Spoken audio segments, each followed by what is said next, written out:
I lost my voice in the last 24 hours. So, uh, No worries, Bill.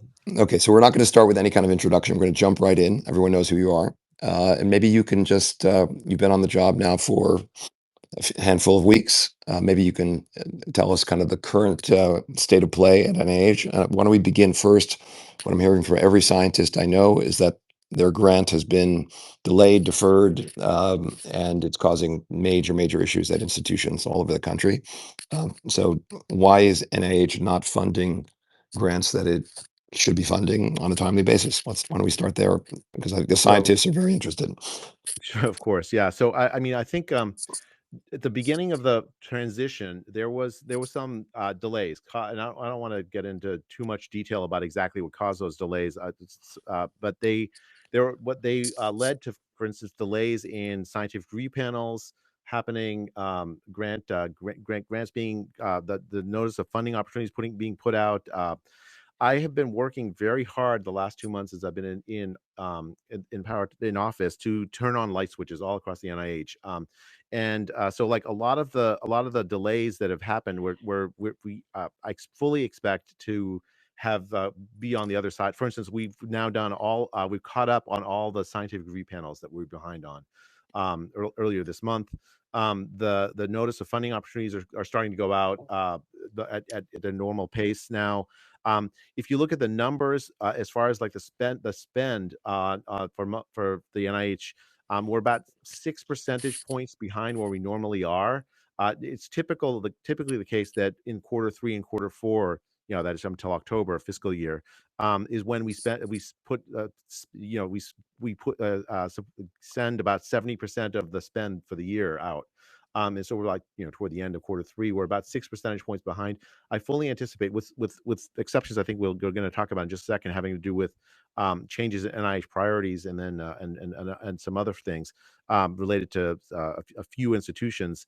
We're on track to fully spend all of so for researchers that are out there, hang tight. We're in the process of like fixing things so that the research that money you're expecting is not going to be delayed any further.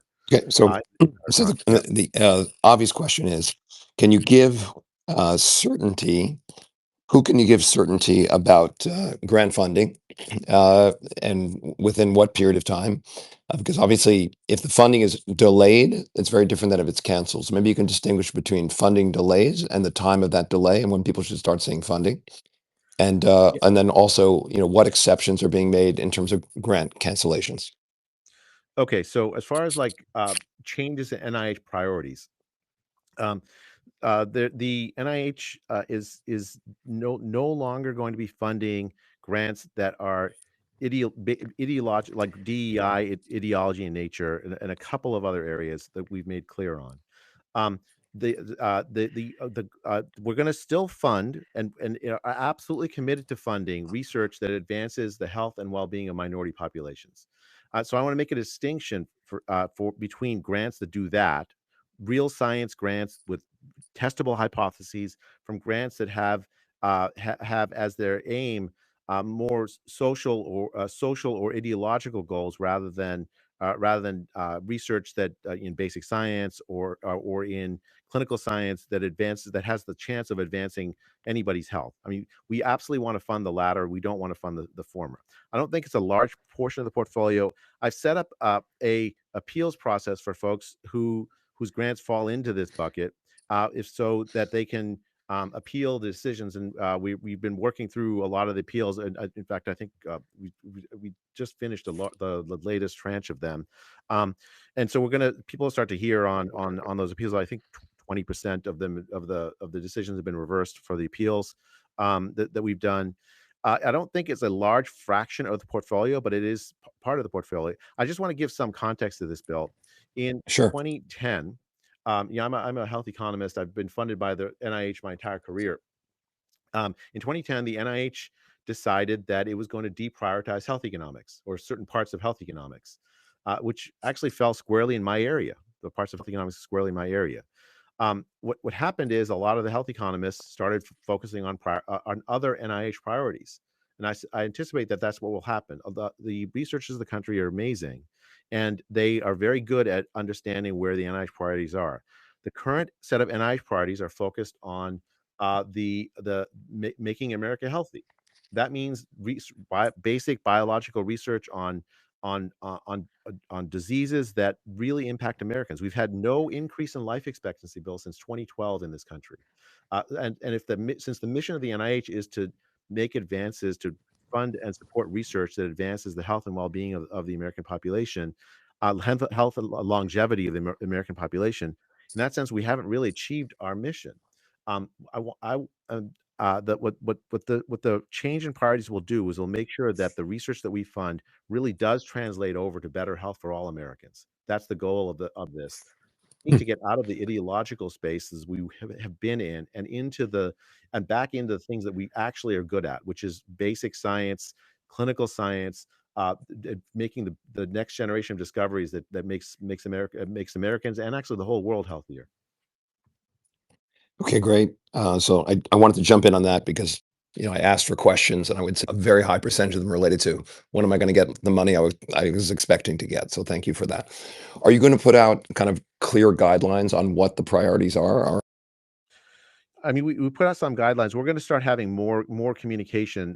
That's definitely been a problem the last couple of months. With the transition, there's been lots and lots of changes at the NIH, and so getting like clear guidelines, clear guidance. I feel like I've given the same speech a thousand times in the same place regarding these guidelines. But we have some guide notices that we'll start to have more and more of those opportunities for researchers to interact with NIH officials so they can understand where the priorities are. But if it's based, science work that actually let me make a distinction just so I can be really clear about this, just with an example. Right. So suppose you have a research project that asks the question, a policy like redlining, does that does that impact and harm the health of minority population? Maybe make it so that African American men are less likely to get prostate cancer screening. Now, that's a testable hypothesis that where you in principle, if you depending on the results, you could get the one answer or the other, and whatever the results are, has the chance of advancing health of people. The NIH absolutely continues to support research like that. Suppose instead you had a research idea that says that the racist nature of the United States is why minority populations have worse health. Well, that's a research idea that with a hypothesis that's, I don't think in principle falsifiable. No data point I could imagine could in principle falsify that. And I don't know what actions you can take to actually improve minority health as a consequence of that, short of things that have nothing to do with the NIH scope, which is advancing treatments, ideas for prevention, and so on. I don't think that is no longer an NIH priority. I've intentionally not given any specific grant examples because I don't want to signal anybody out. But I hope the distinction is clear. The distinction between research that actually advances the health and well-being of people, yes. Research that is aimed at sort of an ideological kind of agenda to achieve sort of some on spaces before, so it's not too bad. Okay. Well, it's all the demand for people want to hear from you. So that's a good thing. Okay. Yeah, so we were, I'm not sure exactly where we got cut off, but I was talking about a distinction between two different projects, one that would be supported and one that wouldn't, on the topic of minority health. So on a top, for instance, forgive me if I've repeated myself on No, this. we heard you. I think we covered this Okay. topic, and I think it was made very well clear. So why don't we step back, kind of very high level. When you arrived, what have you learned? High level about NIH. Is it what you expected when you showed up? What do you think is sort of good, and what's bad, and what what needs to be fixed, and what do you hope to achieve? Right. So, first, this is something I don't say I would learn because I already had this idea before. The NIH is a tremendously important institution in biomedical research in the world. I think it's. I was looking at some numbers that of the total dollars that are devoted from public institutions to and foundations to biomedical research. It's the NIH across the whole world is, I think, like 85% of that portfolio is NIH money. And we fund research on every imaginable topic in biomedicine, from basic sciences to applied sciences. There are incredible world-class researchers here. This is a crown jewel of the American government. I had that opinion before, and everything I've seen since I've gotten in has confirmed that opinion. This is an institution worth supporting, because it does have this amazing long history of basic fundamental advances in knowledge. And of course, we partner with universities and other research institutions for that purpose. Almost I think like 80% or more of the portfolio goes to money for the that at in it you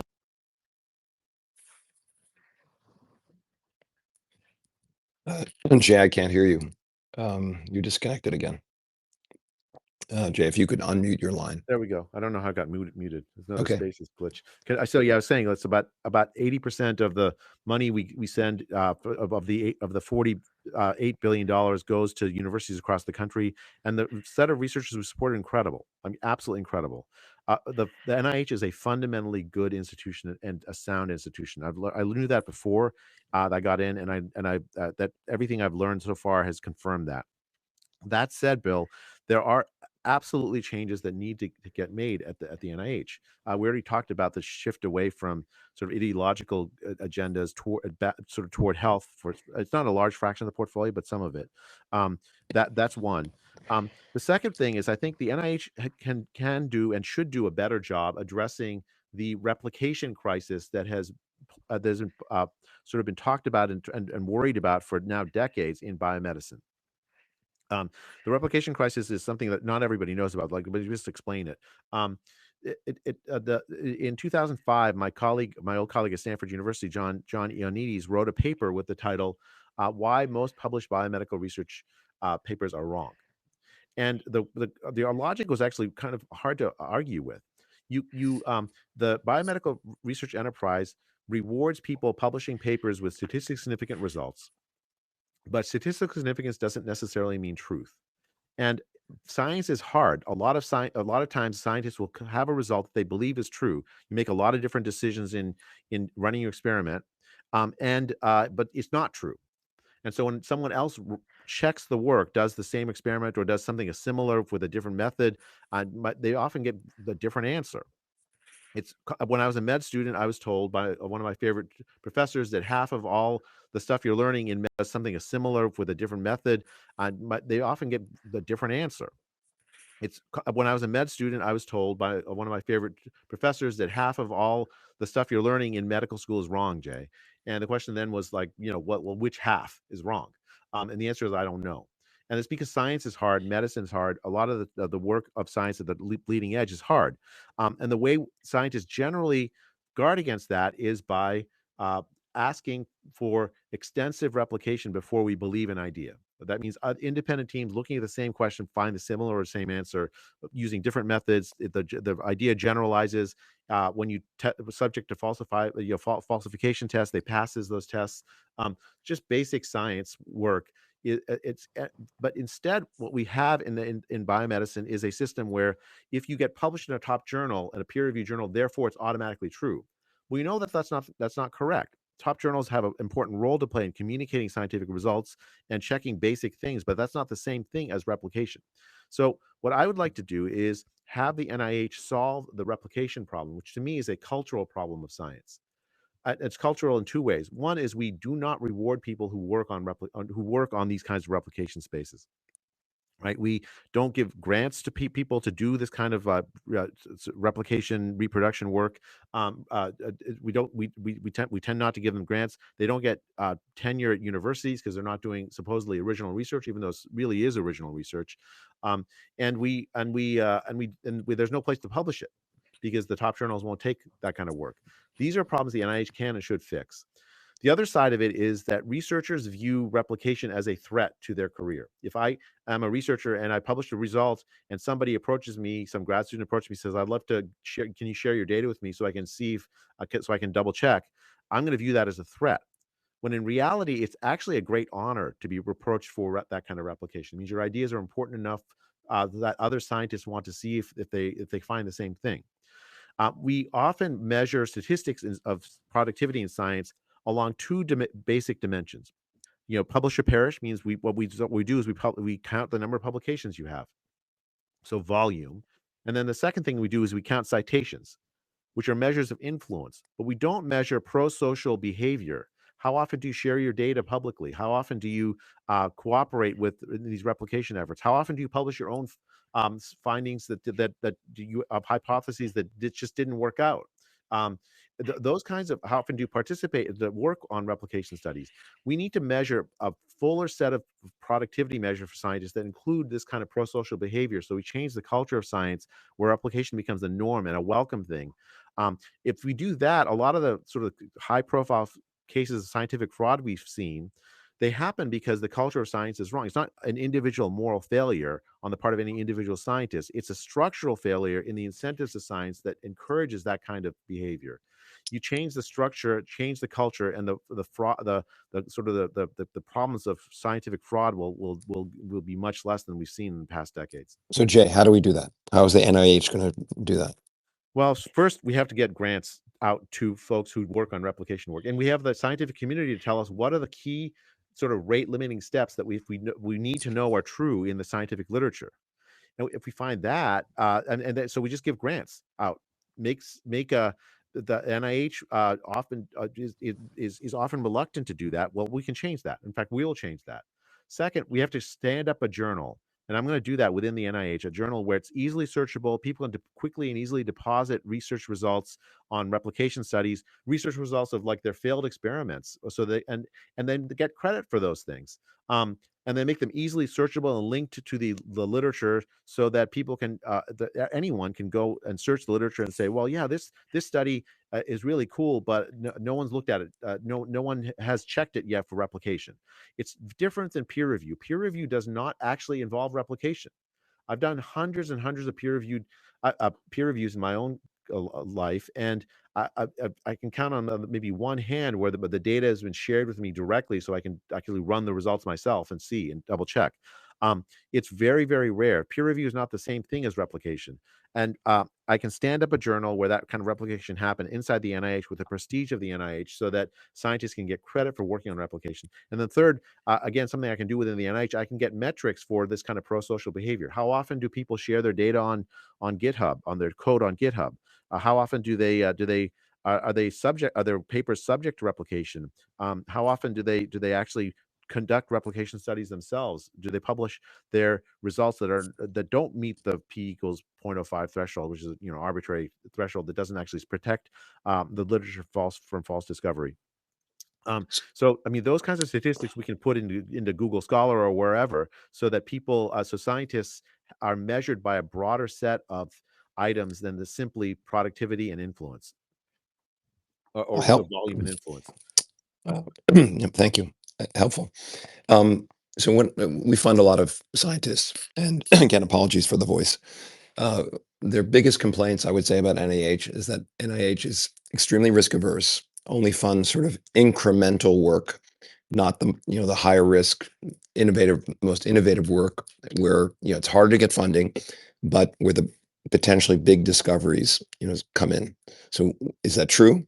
And assuming it's true, are you going to make any change? How the fund within the context of science that you're interested in? What kind of science should NIH be funding, and are you going to make changes to beyond this ideological stuff? What about the science itself? What you just said is 100% true, Bill. So this is based on some research work I can cite for myself from in Okay, so let me just describe a measure of novelty that I and a colleague of mine, a former student, Miko Pakalin, who's a professor at the University of Waterloo, developed, I think, in like about 15 years ago. Um, the idea is very simple. You take all the words published in biomedicine in 1940, then you do the same thing and list them all, words and word phrases, in 1941, and subtract off the 1940 words and word phrases. And what you're left with is the new words and ideas that were introduced in 1941. You do the same thing for 42, 43, 44, all the way up to the present. And what you are left with essentially is an automated history of biomedicine. The new words and ideas introduced each year. Then you go back to each paper and ask, how new are the ideas in each paper? You just look at the words of the paper. The words have dates that we've then established from this process. And so you can ask, how old are the ideas in the papers that are published? In a paper that I published in 2020, I published with Mikko Pakalin, we looked at the typical age of the ideas of NIH-funded research in the 1980s. Then the research funded by the NIH tended to work on ideas that were about 1, 2, or 3 years old. In the 2000 teens, that had become the typical research paper published by NIH-funded research was about 7, 8, or 9 years old. We have become much more risk averse, and as a sort of a field as in science. The key problem is we punish failure too much in science, and we delay the support for early career researchers, so they can test their own ideas. It's really early career researchers where is the fount of the newer ideas. Not all of them are going to be true, but what we have then is a situation where we are too risk averse because we punish failure too much in biomedicine. If you do a postdoc and your research doesn't work out, you have to leave academic medicine. It's very different that, for instance, in Silicon Valley, where my understanding is that if you you fund a portfolio of 50 projects, 49 of them are failures, and the 50th is Google. That's a very successful portfolio, and the 49 they can go on to like even better things because they've learned lessons from their failure. What I would say about that, which I would ask the question about, excuse me, is very common in the venture world to back an entrepreneur that's failed, but where you're betting on the person. Their first idea didn't work, but the person is great. And actually, you can learn a lot from failure. So does NIH, I also hear that NIH is much more focused on the project than the person. And many people argue that, for example, Howard Hughes Medical Institute is much more focused on the person than the specific initiative that they're funding. How are you, I guess, in answer to the first question, how do you change the review process in such a way that you're funding, younger, more innovative scientists? And two, should the emphasis be more on the athlete or on their specific project? And how do you think about that? I mean, I do think there needs to be a mix, but I think that the NIH has gone too far in the direction of just pure directed projects rather than sort of funding and identifying excellent researchers and sort of trusting them to like focus on and work on things that are going to be pretty fundamental. Howard Hughes is another a major funder, a very successful one of biomedical research. And their funding model is actually very different. It's exactly as you described, Bill. What Howard Hughes does is they identify very promising researchers. They have to say something about the projects they're interested in, the ideas they're interested in, but they're looking for people, and then they fund them for a long time. I think 7 years, if I'm not mistaken, and they pull them to very high standards. I mean, have they used the time very productively? And we have we have some things like that inside the NIH. For instance, you can get a K award in the NIH for early career investigators. But very often, but often the K award, the amount of money you get allows you to sort of fund yourself, but not necessarily the full project that you want. It's harder to like. But the typical funding model of the NIH is you tell us an idea, and we'll tell you if the idea is worth supporting or not. And it's there's something to be said for some of that, but a lot of that, I think the structures of how we do scientific review, the sort of like prescriptive way we tell scientists exactly what we want them to work on, and of course they can read the tea leaves about that. That makes it so that the culture of the science we fund the NIH is less sort of less innovative than it ought to be. The other aspect of it is also like, if suppose I were to fund a portfolio at the NIH of 50 projects and 49 of them fail and the 50th cures type 1 diabetes. Now, from a social point of view, that is a tremendously important success, right? But I would get grief from lots of people for having funded 49 failed projects. Um, we just have, I mean, that's something that we absolutely have to change in the NIH. We have to get back to, and it's not, as I said, in the 1980s, that wasn't the culture of the NIH. It wasn't the culture of science. The culture of science was a lot more willing to ask big questions and not punish failure quite so much. So we have to figure out ways to do that and change the pathway around that. Yeah. That's harder than the replication problem to me, to my mind. Why not have a sort of do it two tiers? Why not have a young, back the young scientists who, the brilliant young scientist where you're evaluating the person and you say, look, I'm going to do a Howard Hughes type grant and take some portion of NIH funding and put it toward, those, my view is, a lot of your people's best ideas, by the time they're a Nobel laureate, their best ideas were when they were 27 or 30 or 32, right? So why not actually have a specific pool of capital available? We're betting on the athlete, if you will, on the promise of the athlete, as opposed to a specific project, and give them longer term, funding, 5 or 7 years. Why not do that? I think that's a great idea, Bill. In fact, I was just talking with the former head of the Howard Hughes Medical Institute, Bob Tijan, and he pitched exactly a very similar idea to me. I think that is a very productive way forward, and something we'll definitely look into to figure out how we can do that in the NIH context. So recently, you're famous for the Great Barrington Declaration. Uh, as I understand, I read the Bethesda Declaration, and a meaningful number of the staff of the NIH have complained or expressed real concerns about what things that have transpired since the new administration came in. Many of those things happened before you join the NIH. Maybe you could address, the concerns that were raised, and are they legitimate concerns? And if so, what can be done to address those concerns?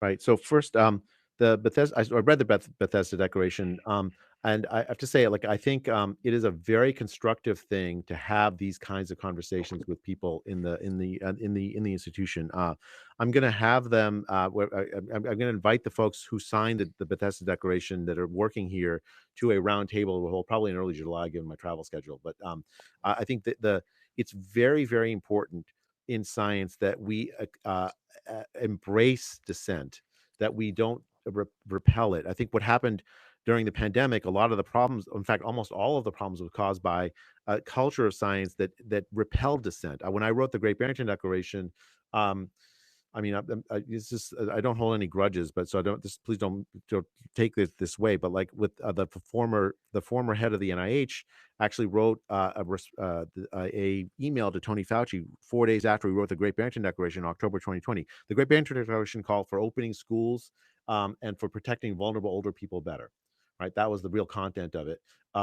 And the former head of the NIH wrote an email to Tony Fauci calling for a devastating takedown of me and my colleagues who wrote it. And I was subject to death threats, hit pieces in the papers that actually continue to this day, sort of a character defamation attack. It's no way for science to advance if the leader of the NIH abuses the platform to attack and demoralize the character of scientists who don't agree with him. So I'm not going to do that with the Bethesda Declaration. There are parts of the Bethesda Declaration I don't agree with, but I absolutely want to talk with other scientists who disagree with me. It's been the way I've acted as a scientist throughout my career as a scientist. I've learned a lot from people who disagree with me. Often I end up changing my mind, Bill. And maybe the Bethesda Declaration folks, when we meet together in this roundtable, will change my mind. What they seem most concerned about is the changes in NIH priorities, including the DEI, for instance, the disruptions, which I too am concerned about. I've been spending a lot of time the last 2 months trying to turn the light switches on, and then other items like that. I'm really, really happy forward to talking to them. Actually, there's one they specifically mentioned that I think they just got flat wrong. So there was false reporting by Science and Nature, two major scientific journals that have sort of news arms to it, which falsely reported that the NIH no longer supports foreign collaborations. That's just false, and I saw that in Bethesda Declaration. That's just flatly false. What has happened is, the NIH in in the past had supported research with a system called a system of subawards. So imagine you're a university researcher. I give you money, and then you then turn around and give money to a foreign entity like the Wuhan Institute of Virology or something, right? The those foreign subaward money is very difficult for us to track as NIH. We can't audit the Wuhan Institute of Virology the same way we audit you with the grantee, the domestic grantee. So, and by the way, that's not hypothetical. It is actually true that the NIH funded research to an entity called the EcoHealth Alliance that was subsequently debarred, which then gave subawards to the Wuhan Institute of Virology for research that many people believe might have caused the pandemic. We absolutely need a way to promote to permit scientists to collaborate with international collaborators. We need to have that, but we also need to have a auditing structure that allows us, the American taxpayer, to be sure that the money we're going to isn't going to be used for purposes that are not in the interest of the American people. And just to have like standard auditing structures available. Right now, it's the universities themselves that have to audit the subawardees, and they're not always set up to do that correctly. A lot of that's based on self-reports. Um, we are transitioning to a system where the foreign subawardees will become part of the NIH ecosystem, where they will directly get the money from us and will be subject to the same kind of auditing standards that the domestic grantees have. So we are absolutely still committed to funding research collaborations abroad, but we're going to do this in a way that the American people can be sure that the situation like what happened in Wuhan won't happen again. It's helpful. On that sort of related note, what about excuse me, foreign students? I can't believe I lost my voice before this. I mean, there's Yeah, foreign students, Chinese researchers that are working in the U.S., are they disadvantaged if they apply for an NIH grant? I mean, one point I would make, the foundation gives awards in cancer research and brain research.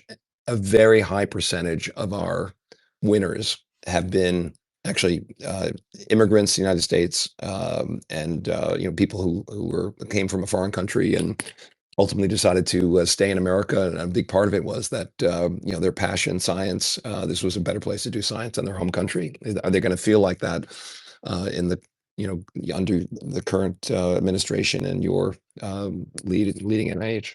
Yeah, I mean, I was just telling you, my dad was like that too. My dad came to the United States when he was a student, and then later won the visa lottery. I arrived at age 4 because of my dad won the visa lottery in 1971, or age 3, I guess.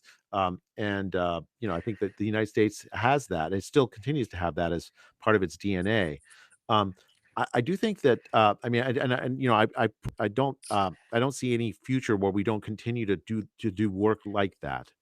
But I'll tell you, we do have to think carefully about some of the aspects of that, right? So we are in a competition with the Chinese in biomedicine. Like the question of, I do believe that the United States is still by far the best place in the world to do biomedical research. If you're a young researcher, there is really no better place on earth in terms of like actual support for your research ideas. I mean, I think, like I said, 86% of research funding for public biomedicine comes through the NIH worldwide.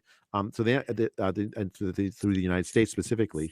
So I don't think there's any problem with that. But I do think that if by many measures the Chinese have caught up to us in biomedicine in many ways, and in part because like copying research that we do, and also we trained a whole generation of Chinese biomedical leaders who've gone trained in the United States, gone back to China. So we have to think carefully about how we make those investments, because I completely agree with you, Bill, that it's important to have the capacity for the U.S. to attract talent from abroad, to want to work here, who want to advance the science and the interest of the American people.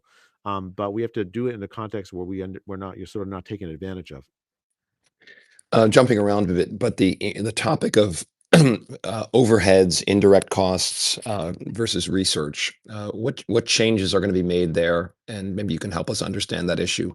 Um, Go ahead. Sure. So I should be careful about talking about this because there it is. So I'll just tell you the background, and then I'm also about to tell you that there's litigation, which makes me not able to say specifically about the background, but I can talk about it at a very high level, and to talk about the policy issues. So the background is this. So before I was in office, um, the administration decided that it was going to limit overhead payments to universities to 15%. Okay, so what is overhead payments? Why is this an issue? Why does this matter? Why are people upset about this? Um, so when we give a grant from the NIH to a researcher typically is at a university or other research institution. Let's say I give you a grant for $1 million, Bill, and you are at Stanford. You're a professor at Stanford. Um, we are also then going to give Stanford, uh, which has a 55% overhead rate, $550 million. So you get a million, the administrators at Stanford get a million, and the purpose of that $550,000 is to support the facilities and other sort of fixed cost of research, right? The lab space that you're going to use, maybe the radioactive disposal facility because you have radioactive sort of items that you need for your research, the chemicals and other things that might be direct costs, but there are other fixed costs, the light bulbs in the lab you have. I mean, I don't know, you might be maybe you're working in a high security lab. So we support the sort of fixed cost of research as well as the direct cost of research. Uh, in many other private foundations, their fixed cost, their indirect cost support is on the order of 15%. But there's a lot of like debate over how much, what goes into fixed costs and what goes into the indirect costs, the direct costs and the indirect costs. A lot of accounting stuff. Stanford, for instance, has a 55% indirect cost recovery rate. Harvard has something like 70%. It varies from university to university. And so if the 15% is lower than the NIH has been paying for many, many universities, that when that was imposed, a lot of the universities sued, and now there's a restraining order on that, So the universities are now receiving whatever they negotiated before, not the 15%. I can't talk about that much further because that's subject to litigation. I'm not supposed to talk about litigation. So forget that. Let's talk. That's the past. Yeah. No way. So let me talk Let- about the broader policy issue around that. The broader policy issue is how should the federal government support the research institutions of the country? For at least 70 years, the U.S. and longer actually, the U.S. Federal government has partnered with the research institutions of the country because so much of the amazing work in biomedicine takes place there. There's and the mechanism of that support include support for fixed costs of doing research, again, the lab space and so on. That's just part of the sort of the compact that the federal government has with universities and research institutions. You do work in the public interest, we will support the facilities so that you can do that work, right? That's the deal. The question is, how should that deal be played out? That's really the broader policy question. Let me just do a little bit of economics around this, right? So right now, what happens is, in order to win the fixed cost support, you have to have excellent researchers who can win the grants. They have to have great ideas that win the grants, and then you can get the fixed cost support. But then on the other side of that, in order to get in order to have the excellent researchers who can win the grants, you have to have excellent facilities. It's a vicious cycle. To attract the researchers, you have to have excellent facilities. In order to get excellent facilities, you have to have excellent researchers. It's a system that guarantees that very few universities will have access to the federal dollars for that fixed cost support. I think something like, I don't know the exact numbers, but something like 70% of the dollars of fixed cost support from the NIH go to about 20 universities. Why is that a bad thing? It's bad because it fosters scientific groupthink. If you have a few universities that get where all the top researchers are, it's very hard to think outside of the box. And I can tell you that from firsthand experience, it's being at Stanford for most of my career. It's very difficult. I think geographic dispersion of scientists across the country more evenly would be better for the activities of science just generally because it combats scientific groupthink pretty fundamentally. The other thing is I don't know why it would be the case that you would think anyone would think that you can't do excellent science in Iowa or in Alaska or in Maine or in any of these states where we traditionally don't send a lot of our research support. Why does it always have to happen in Massachusetts or California?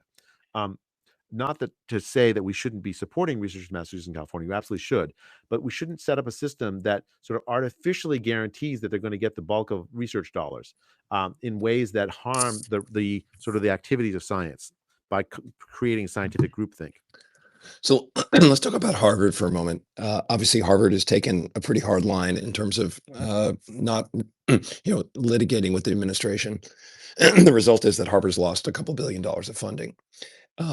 Should scientists at Harvard, go to Vanderbilt or go to another institution? Should they make their move? And is the funding that's being withheld from Harvard, is it going to be sent elsewhere? That's subject to litigation, Bill. I really can't comment, unfortunately, as much as ideally would love to. Can you assure us that um, I think there are senators, congressmen who would make the argument that, NIH is an American institution, so I want my state to get its quote unquote share. And I would argue strongly that, scientific research should be allocated to the best scientists who are doing the most important work.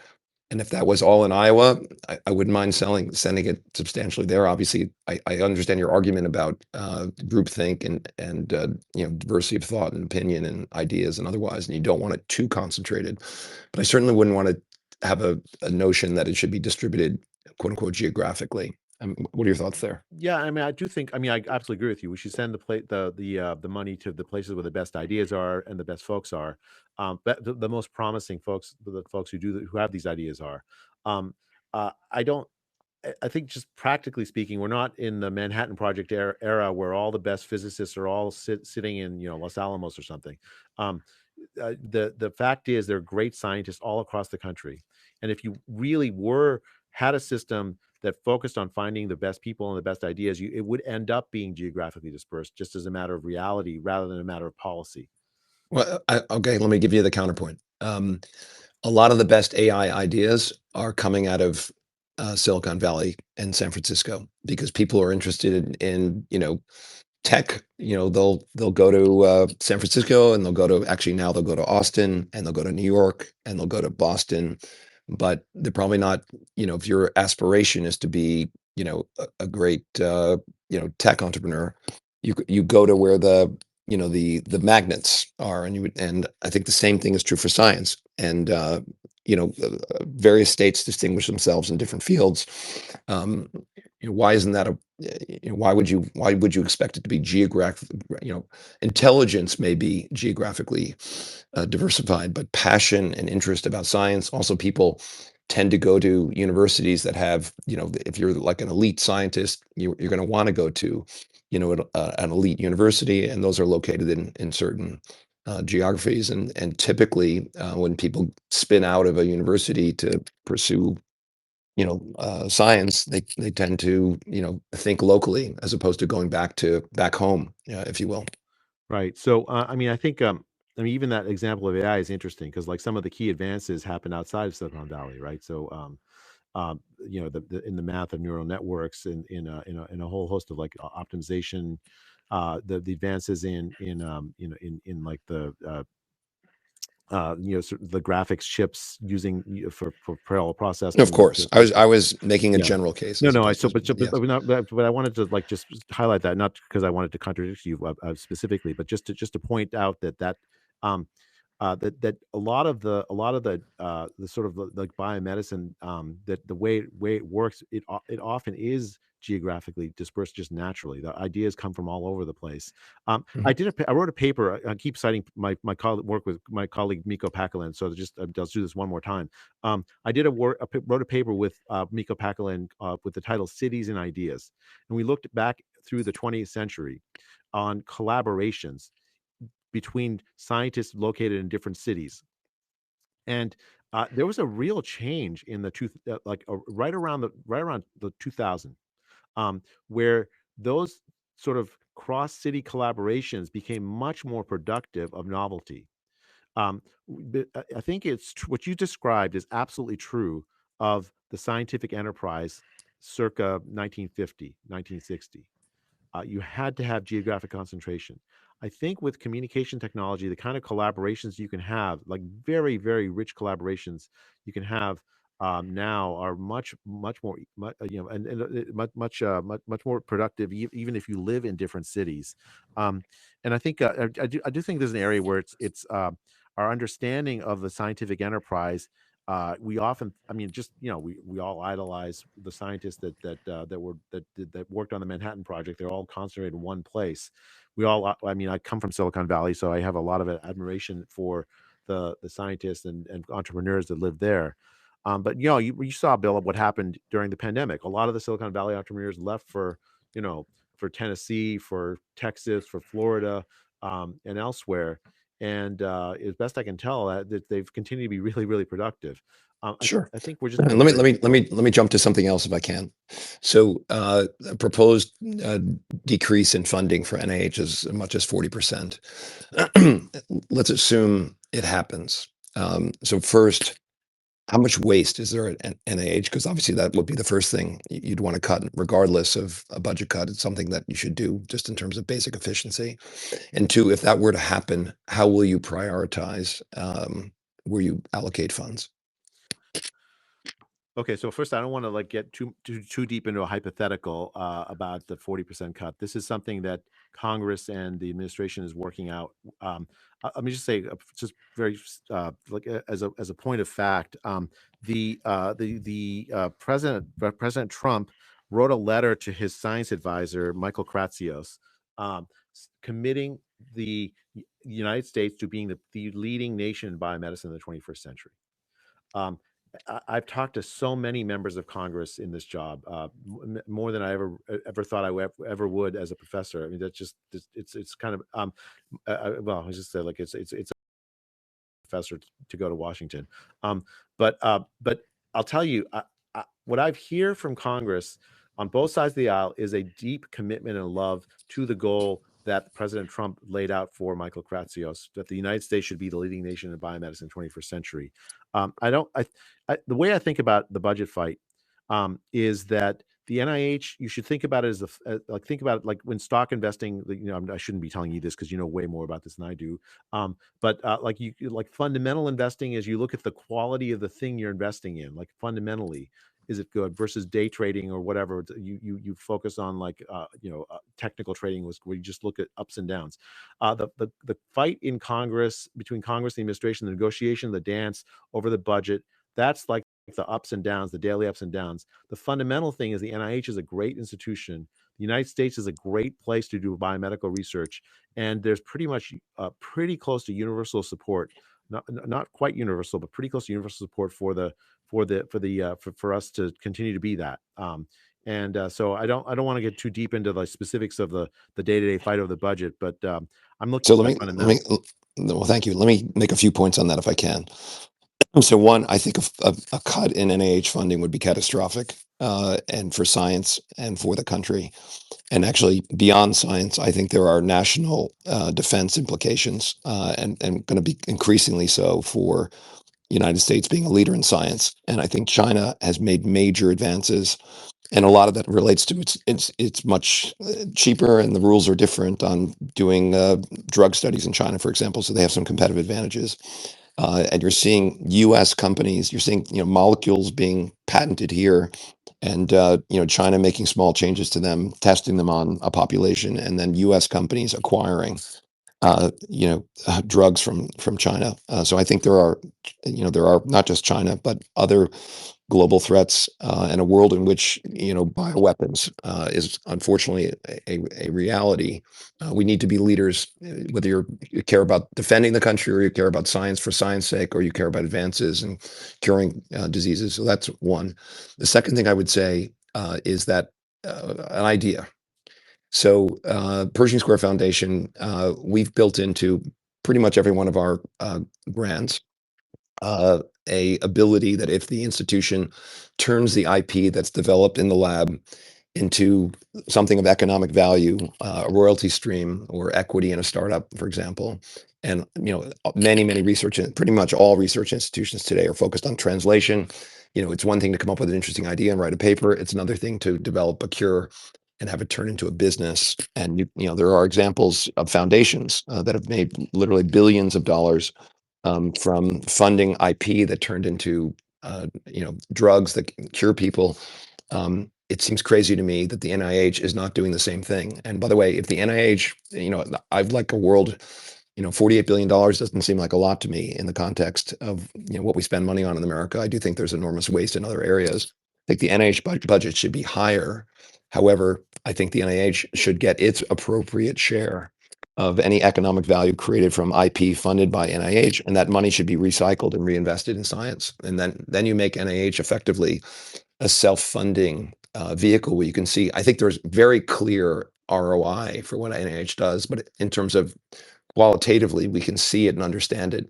But it would become one way to get the Senate and the Congress to look at NIH not as a cost, but as a revenue source, is if you converted some of the investments you make into shares of biotechnology companies or royalty streams. I mean, just without commenting specifically on the budget numbers, I'm going to just agree entirely that we do face a tremendous competition from China, often with sort of small modifications, as you say, where American intellectual property gets essentially taken by Chinese companies. I mean, it's also say that the NIH is also. I agree with you entirely. The NIH is an incredible engine of the productivity of economics as well. Like the new advances translate to economic benefits. There's a ton of research that supports that idea as well. So I agree with all of that. I think the idea about like the how the intellectual property NIH ought to be used. There's a couple of policy goals there. So the one you talked about, which is like how to finance the NIH and to sort of capture some of the intellectual property, the benefits of the intellectual property. But also there's like a sort of like a public policy goal to make sure the intellectual property of the NIH gets actually translated and used by in ways that actually improve the health of the people. I mean, if you have a great advance and just sits there unused, so like I think thinking through how to exactly do that, I think that's like it's time to ask that question again. I think the last time we actually really asked that question was when the Bayh-Dole Act passed, which I think was the 1980s. It's time to rethink this because it's a new generation where and sort of there's been a lot of chaos, of course, in the last few months, but it's an opportunity to rethink fundamental things. Well, I would say the following, that there are many foundations that have, we're happy to send you copies of our agreements that we have with institutions. And the institutions are happy to share economics, with the foundations and other entities that fund the research. It seems to me the government should get its appropriate share. And maybe it will, if you're working to resolve litigation on things like indirects and overheads, maybe a comprehensive deal that talks about, I'd feel better about funding indirects if there were opportunities for recoveries for the taxpayer that could be reinvested in cover the cost of NIH and fund additional science. Just a couple of questions I haven't addressed, and I'll let you go. And I really appreciate your time. Um, NIH funds internal programs and also funds external programs. I don't actually know what the balance is between those, but how do you think about that? And can NIH attract the same quality or better quality scientists than people outside of NIH, or what's the right way to think about internally funded programs versus external? Yeah, so the intramural program is, I think it's on the order of I don't know the exact number, $5 billion per year. So it's like it's about a tenth of the spend. Um, it has an incredible array of amazing scientists. This is something I knew again to some extent before I got in, but when you see firsthand, you meet with some of the scientists, you learn about we have Lasker Prize winners, we've folks who won Nobel Prizes who have worked here. The reason they work here is because some of the science you can do here, because of the facilities that we have, it's almost impossible anywhere else. And so like that attracts scientists here.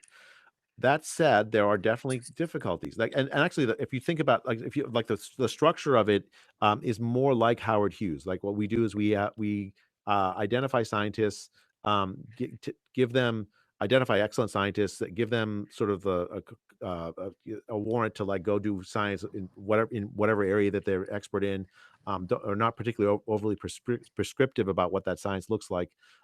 Yeah, actually, it was actually weird because when I arrived, I learned that there were some sort of substantive oversight of some science of scientists, especially during the pandemic, of intramural scientists, where they'd have some idea or paper they wanted to publish, and there'd be like a substantive oversight by supervisors would prevent them from publishing. I've changed that policy, so there's academic freedom here. Um, the intramural research, I think, is a fundamental part of the NIH portfolio and should continue. I do think that there are changes that one could make in it, and I'm thinking about how to do that so that we're better at like uh, uh, using the intramural program so that they collaborate more with extramural researchers. I think there are barriers to that have happened, that shouldn't happen. Um, Having more young researchers and early career researchers be part of the intramural program. The age of the intramural research program, the research in the research program are, I think, in like 60s, or I mean, or even early 70s. I mean, it's pretty high. And so we need to like be able to like have a system to like bring early career researchers in more rapidly.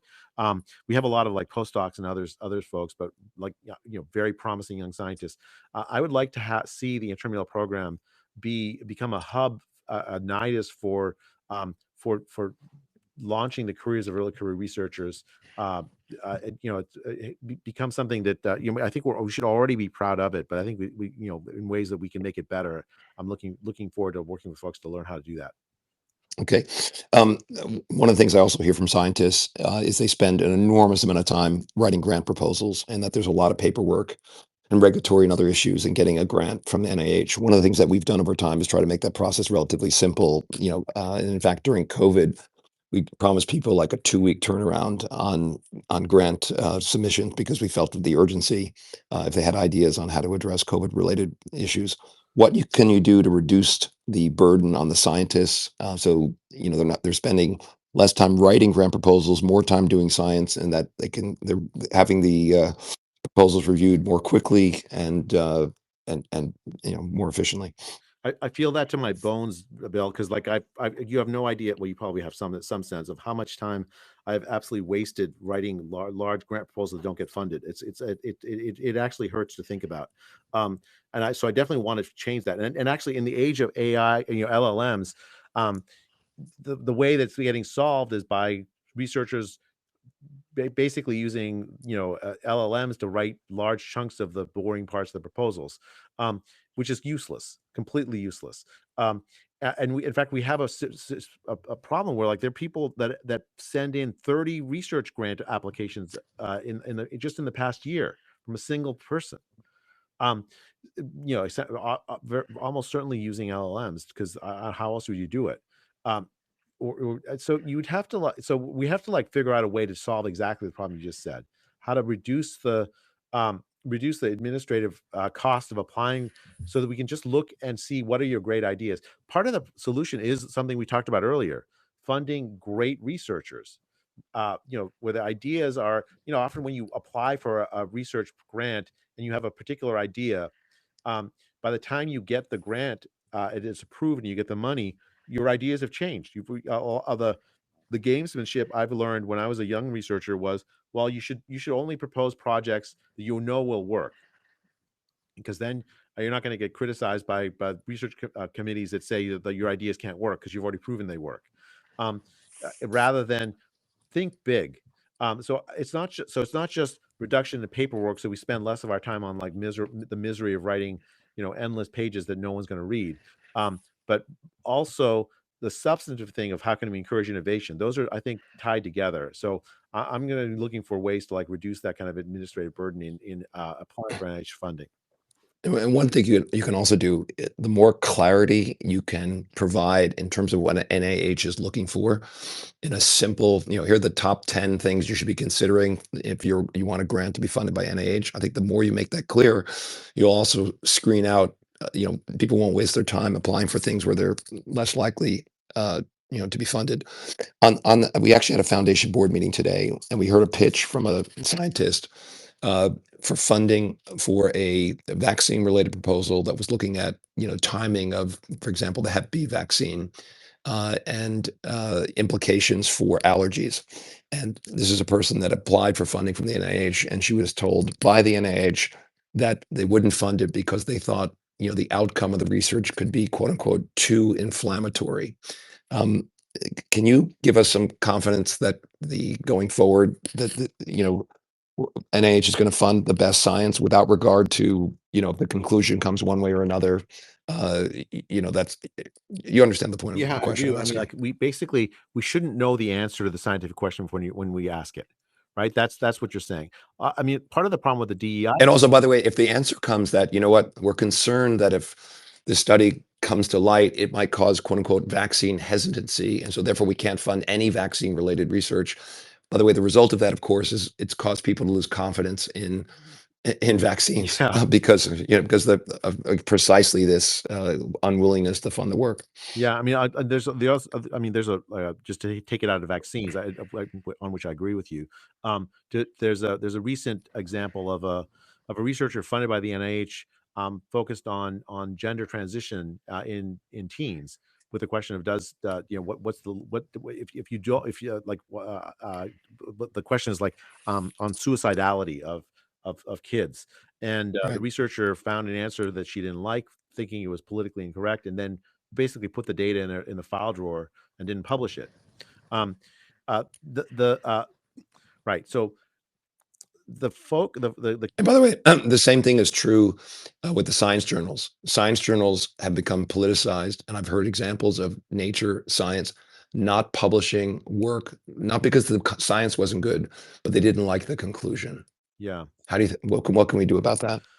Well, so one is we talked about the replication work, and one of the things I said was like we should have a NIH funded NIH journal where you can publish your failed projects. If you have a failed project, right nowadays you get no credit for it. I think just doing that is a neutral way to address to some extent to do that. I completely agree with you about, especially during the pandemic, the science journals, especially the top ones, became I mean, sometimes they just publish straight fraud. Like there was this Surgisphere fraud where I think it was like I think it was like New England Journal and BMJ or Lancet or something published a papers by a group that literally made up a data set uh, out of whole cloth in order to like prove that I think it was like Yeah. hydroxychloroquine Yes. doesn't work or something. Yes, I remember I this. mean, Yes. I don't believe hydroxychloroquine can work, but but it wasn't those papers that demonstrated that to me, right? What it did demonstrate was that the scientific journals, the top scientific journals, wanted to publish politically correct conclusions rather than just true science. Um, Okay, so here's another idea. So I like your idea of the failed research publications, but why doesn't NIH put together an incredible panel and actually create a national science publication of prestige?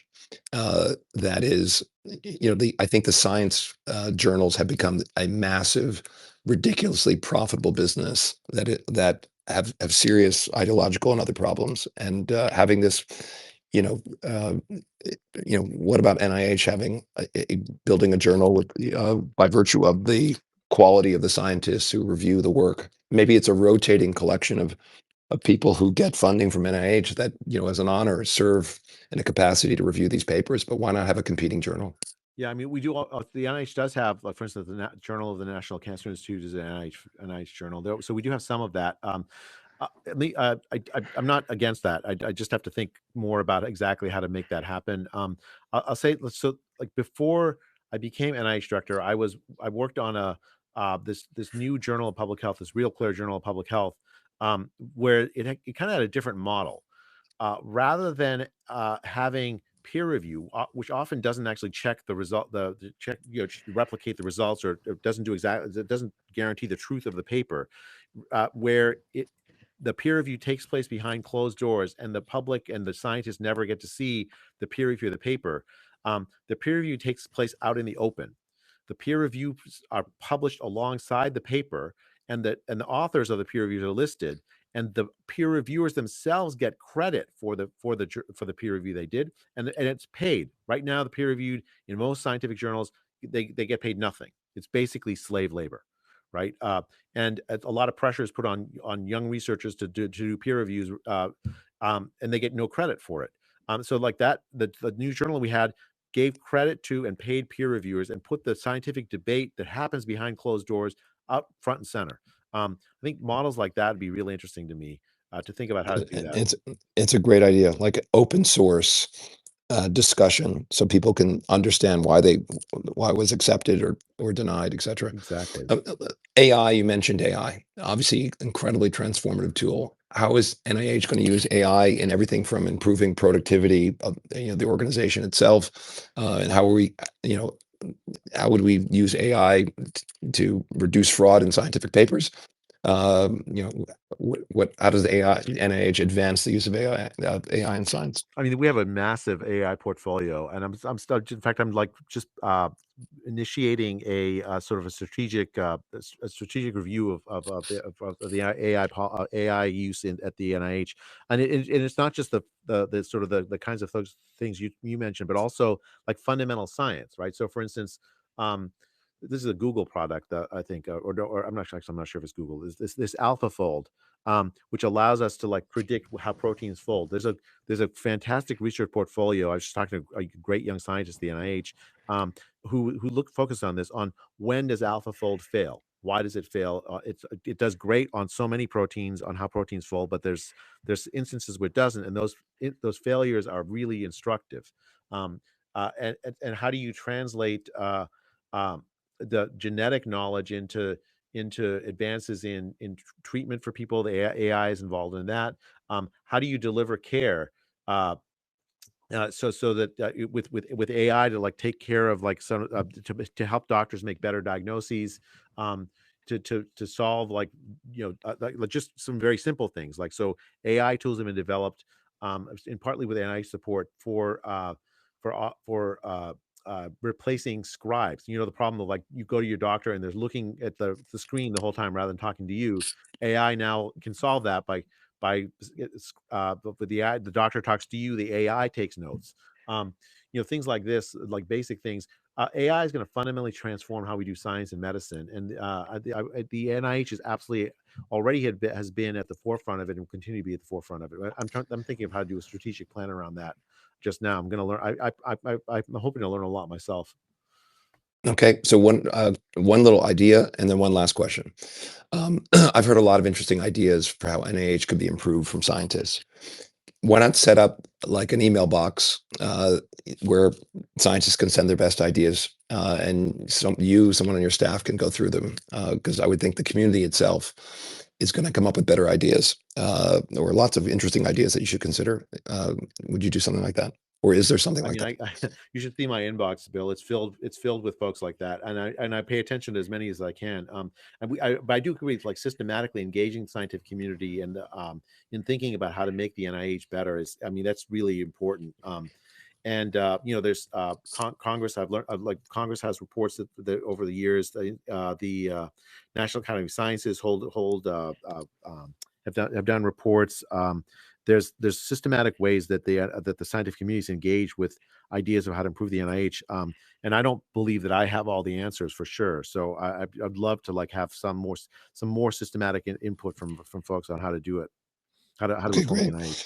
Last question. Again, apologies for the voice, but I guess it's kind of the irony is that I now understand a little bit what it's like to be RFK. But uh, obviously, there's been a loss of trust in science for many of the reasons that you're obviously more familiar with than almost anyone in the world.